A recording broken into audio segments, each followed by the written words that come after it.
Hi everyone, welcome to Rike Sports. Today we're going to preview the upcoming cricket one-day international series between Australia and India, which gets underway this Friday in Australia. It should be a really competitive series between two world-class teams. If we have a look at the current ICC rankings for one-day international cricket, we'll see that Australia are ranked in 4th place and India are ranked in 2nd place.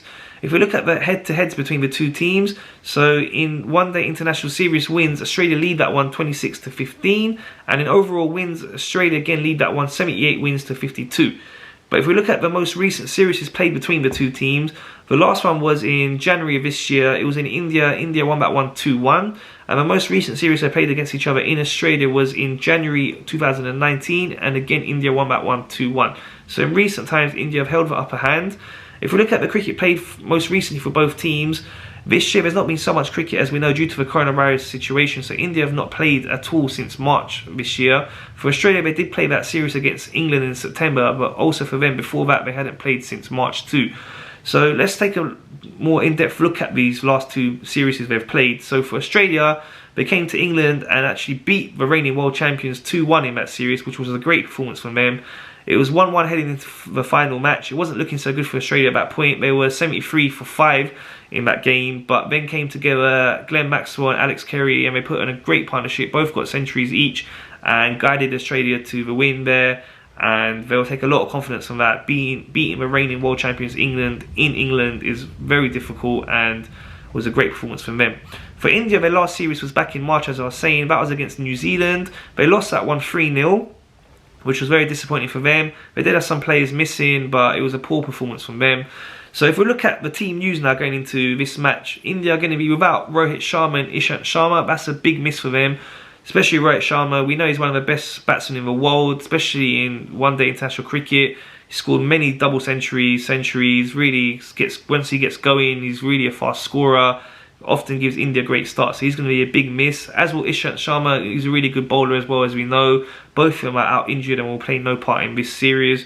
There's a chance they could miss the test series after that as well, which will be a big disappointment for India too. In terms of Australia's team news, they're missing Mitchell Marsh. We saw he got injured out in the IPL in the first game, unfortunately there for him. He's not recovered yet, so he will not be available. So we look at the predicted lineups for this match now. For Australia, as I said, they've done really well in their last match against England, so I wouldn't see too many changes from that. Looking at their squad, all their players are there apart from Mitchell Marsh, and I think it would be a straight swap with Stephen Smith coming in for Mitchell Marsh. Smith missed that series due to injury, otherwise he would normally play in their team, so obvious swap between them two. So if you look at Australia's lineup, it would be Warner and Finch, then Smith, Labuschagne, Stoinis, Carey, Maxwell, Cummins, Stark, Zampa and Hazelwood. Really strong lineup there. For India, as we know, Rohit Sharma and Ishant Sharma are missing, so my predicted lineup for them, I'm going to go for Dhawan, KL Rahul, Kohli, Iyer, Pandey, Hardik Pandya. Not sure how much he's going to bowl. We saw during the IPL he wasn't bowling at all as he's recovering from back surgery. Then we've got Jadeja, Chahal, Shami, Sunny and Bumrah. Great lineup again there, world class. Both teams have a lot of world class players and are really evenly matched throughout. And I'd give India the edge if Rohit Sharma and Ishant Sharma were fit. And we'd look at who they're replacing the current team. Ishant would probably come in for Sunny. As good as Sunny is, Ishant is much more experienced and I believe a better bowler at the moment. And then Rohit would come in for either Iyer or Pandey, and again I believe Rohit is a better player than either one of them two, so that would definitely a strength in India. So both will be a loss for them. And Australia also have the advantage of having home conditions. They will know the conditions and be more familiar with them than India would. So the 3 matches will be played at 2 different grounds. The first 2 we played at the Sydney Cricket Ground and the third one at Canberra. It's going to be really great to have crowds back. It's been announced that these matches will have crowds in there. Not sure exactly how many people they're going to allow in, but it's going to be great to have crowds there and the atmosphere. I'm sure the players will be really looking forward to playing in front of crowds again. So the preparations for this series are going to be much different to what they'll normally be like. As we know, normally the touring team would come over early, play some practice matches against some of the local teams, get used to the conditions, and ahead of a one-day international series, they'll be playing some 50-over cricket, so getting used to that format, but that's not been possible. Same for the home team, Australia, as well. A lot of their players were out playing in the IPL, as that was delayed, so they didn't get to play normally. They normally would play their domestic season ahead of the international fixtures. but that's not been possible. So both teams have been playing 20 over cricket, but it's very competitive over IPL, as we know. So they're going to be match fit, match sharp, and they will make the adjustments required for 50 overs cricket.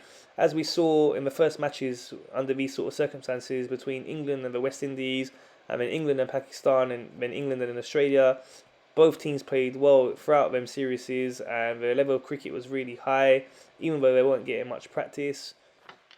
So we know Australia are normally always difficult to beat in their home conditions. The time I was telling you before about India last played Australia in Australia back in January 2019, it was actually the first time India have ever beaten Australia in a one-day international series in Australia. So it's going to be a difficult task, but as I was saying, both teams are really closely matched. We should see a really competitive series. Really looking forward to that.